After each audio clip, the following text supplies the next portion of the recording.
Hello friends, welcome to Excel Guru Tamil. இந்த வீடியோவில் நம்ம என்ன பார்க்க போகிறோம் அப்படின்னா காம்ப்ளிகேட்டடான இஃப் ஃபார்முலாவுக்கு ரீப்ளேஸ்மெண்ட்டாக இருக்கக்கூடிய ஸ்விட்ச் ஃபார்முலாவை குறித்து தான் உங்களுக்கு நான் சொல்லிக் கொடுக்க போகிறேன்.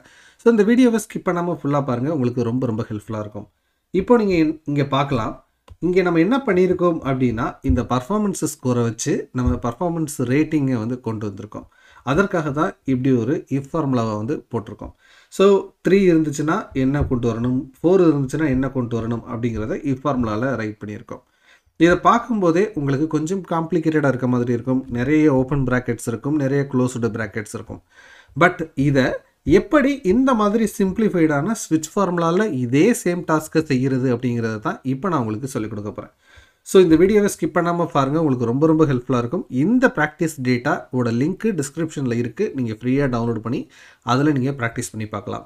நம்ம சேனலில் இதே மாதிரி நிறைய வீடியோஸ் இருக்குது, அதையும் பாருங்கள். தொடர்ச்சியாக நம்ம வீடியோக்களை பார்க்க சப்ஸ்கிரைப் பண்ணி ஃபாலோ பண்ணி வச்சுக்கோங்க. இப்போ வாங்க நம்ம வீடியோக்குள்ளே போகலாம். இப்போ நான் ஏற்கனவே சொன்ன மாதிரி இங்கே இஃப் ஃபார்முலாவை யூஸ் பண்ணி இந்த டாஸ்க்கை செஞ்சுருக்காங்க.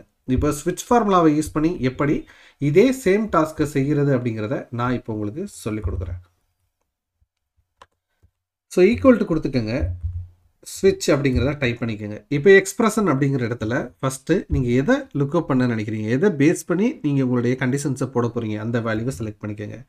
கமா கொடுத்துட்டு வேல்யூ 1, எந்த வேல்யூ இருந்தால் எனக்கு எந்த வேல்யூ கொண்டு வரணும் அதை தான் இப்போ வேல்யூ 1ல் கொடுக்கணும். ஸோ எனக்கு இப்போது நான் 1 அப்படிங்கிறது இருந்துச்சு அப்படின்னா எனக்கு அதோட ரிசல்ட் என்னவாக இருக்கணும், டபுள் கோட்ஸுக்குள்ளே நீங்கள் டெக்ஸ்ட்டை டைப் பண்ண போகிறீங்க அப்படின்னா டபுள் கோட்ஸ் போட்டுக்கிட்டே ஆகணும். ஆவரேஜ். இப்போது கமா கொடுத்துட்டு 2 இருந்துச்சு அப்படின்னா அதுக்கான ரிசல்ட் என்ன, சாரி இது வந்து பார்த்தீங்கன்னா புவர் அப்படிங்கிறத வந்து நம்ம ஃபார்முலாவில் போட்டிருக்கோம். 2 இருந்துச்சு அப்படின்னா அதே டபுள் கோட்ஸுக்கு உள்ள பிலோ ஆவரேஜ். அதே மாதிரி டபுள் கோட்ஸ் அடுத்து வந்து வேல்யூ வந்து கொடுக்குறோம்.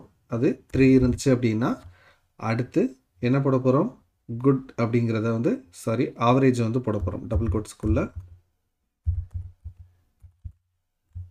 அடுத்து டபுள் கோட்ஸ் கமா கொடுத்துட்டு 4 இருந்துச்சு அப்படின்னா டபுள் கோட்ஸ்க்குள்ளே குட். அடுத்து 5 இருந்துச்சு அப்படின்னா டபுள் கோட்ஸுக்குள்ள எக்ஸலண்ட். இப்போ எதுவுமே இல்லை, இதில் மேட்ச் ஆகாத ஒரு வேல்யூ வந்துச்சு அப்படின்னா டபுள் கோட்ஸுக்குள்ள நாட் ரேட்டட் அப்படின்னு போட்டிங்கன்னா போதும். இப்போ நம்ம க்ளோஸ் பண்ணிடலாம். இப்போ பாருங்கள், நமக்கு 3ஐ பொறுத்து ஆவரேஜ் அப்படின்னு வந்துருச்சு. ஜஸ்ட்டு இதை கண்ட்ரோல் D கொடுத்தீங்கன்னா எல்லா காலத்துக்கும் போயிடும். 0 இருந்துச்சு, அதனால் நாட் ரேட்டட் அப்படின்னு சொல்லிட்டு வந்துருச்சு. ஓகேங்களா? ஸோ இப்போது இந்த ஃபார்முலாவை வச்சு பாருங்களேன்.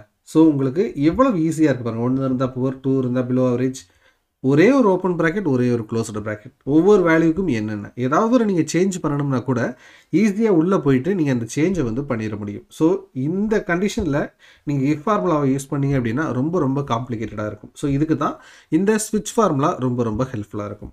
ஸ்விட்ச் ஃபார்முலாவில் இதை மட்டும்தான் செய்ய முடியுமா அப்படின்னு கேட்டிங்க அப்படின்னா இன்னும் கூடுதலாக ஒரு சில டாஸ்க்குகளையும் செய்ய முடியும். ஃபார் எக்ஸாம்பிள் உங்களுக்காக இங்கே ஒரு டேட்டாவை எடுத்துகிட்டு வச்சுருக்கேன். இப்போ இங்கே பாருங்கள், இங்கே டோட்டல் சேல்ஸ் இருக்குது, அதே மாதிரி இங்கே ரீஜன்ஸ் இருக்குது. ஒவ்வொரு ரீஜனை பொறுத்தும் எனக்கு கமிஷன் டேட்டா மாறும் அப்படின்னு வச்சுக்கோங்களேன். நான் எப்படி கமிஷனை கால்குலேட் பண்ணுறது, அப்போது எப்படி கால்குலேட் பண்ணியிருக்கேன் அப்படின்னு பார்த்தீங்கன்னா ஈக்குவல் டு கொடுத்துட்டு இந்த காஸ்ட்டு இன்ட்டு கொடுத்துக்கிறேன். எனக்கு எத்தனை பர்சன்டேஜ் அப்படிங்கிறத தானே கண்டுபிடிக்கணும். ஸோ இன்ட்டு கொடுத்துட்டு ஓப்பன் ப்ராக்கெட் கொடுத்துட்டு, இல்லைன்னா நீங்கள் கொடுக்கக்கூட வேண்டாம். இப்போ ஸ்விட்ச் ஃபார்முலாவை வந்து போட்டுட்டு நீங்கள் அதே மாதிரி தமிழ்நாடு அப்படிங்கிறத பார்த்துட்டு இப்போது டபுள் கோட்ஸுக்கு உள்ள இப்போ வந்து நீங்கள் தமிழ்நாடுங்கிறது வந்து டெக்ஸ்ட்டு, ஸோ டபுள் கோட்ஸ் போட்டே ஆகணும். தமிழ்நாடு அப்படின்னு இருந்துச்சு அப்படின்னா அதுக்கு 0.005% பர்சன்டேஜுக்கு வந்து நம்ம என்ன பண்ணுறோம், நம்ம வந்து இதில் வந்து போடுறோம். இல்லைன்னா நீங்கள் டேரெக்டாக பர்சன்டேஜ் கூட கொடுத்துக்கலாம். ஸோ இப்போ கமா கொடுத்துட்டு அடுத்து ஆந்திராவுக்கு இவ்வளவு, அடுத்து கர்நாடகாவுக்கு இவ்வளவு, அடுத்து புனேக்கு இவ்வளவு அப்படிங்கிறத நம்ம கொடுத்துட்றோம். அதை தான் வந்து பார்த்தீங்க அப்படின்னா இந்த இடத்துல நான் போட்டிருப்பேன். ஸோ டைப் பண்ணுறதுக்கு டைம் ஆகும் அப்படிங்கிறதுனால இதை நான் எடுத்து இங்கே போட்டுறேன். இப்போ நான் ஜஸ்ட்டு என்ட்ரு கொடுத்தா போதும், எனக்கு கமிஷன் எவ்வளவு அப்படிங்கிறது இங்கே வந்துடும். ஜஸ்ட்டு இதை நான் ட்ராக் பண்ணேன் அப்படின்னா ஒவ்வொன்றுக்கும் என்ன கமிஷன் அப்படிங்கிறது வந்துடும். ஸோ இப்படி நீங்கள் பண்ணிங்கன்னா உங்களுக்கு இந்த மாதிரியான கால்குலேஷனையும் ஸ்விட்ச் ஃபார்முலாவை யூஸ் பண்ணி உங்களால் செய்ய முடியும். அதற்கு அடுத்து மூன்றாவதான ஒரு எக்ஸாம்பிள் என்ன அப்படின்னா, உங்ககிட்ட 2 விதமான டேட்டா இருக்குது. இப்போ நம்ம ஏற்கனவே ஒரு காலம் மட்டும் தான் பார்த்தோம். இப்போ இங்கே பார்த்தீங்க அப்படின்னா எனக்கு ப்ரையாரிட்டி ஸ்கோரை எனக்கு டிஃபிகல்ட்டி லெவலை வச்சும் செய்யணும், அர்ஜென்சி லெவலை வச்சும் செய்யணும். அப்படின்னா அதை எப்படி செய்யலாம் அப்படின்னு பார்த்தீங்கன்னா, இப்போ இங்கே நம்ம பண்ணியிருப்போம் பாருங்கள், 2 ஸ்விட்ச் ஃபார்முலாவை ப்ளஸ் பண்ணி நம்ம வந்து பண்ண முடியும். இப்போ பாருங்கள், இங்கே ஸ்விட்ச் அப்படிங்கிறத வச்சு நான் டிஃபிகல்ட்டி லெவலை வச்சு அதுக்கு ஸ்கோர் போட்டிருக்கேன். அப்போது C2 அப்படிங்கிறது இது. அதில் ஈஸி அப்படின்னு இருந்துச்சுன்னா அதுக்கு 1ன்னு ஸ்கோர் கொடு, மீடியம் இருந்துச்சுன்னா 2ன்னு ஸ்கோர் கொடு, ஹார்டுன்னு இருந்துச்சுன்னா 3ன்னு ஸ்கோர் கொடு. அதை எடுத்துக்கிட்டேன்.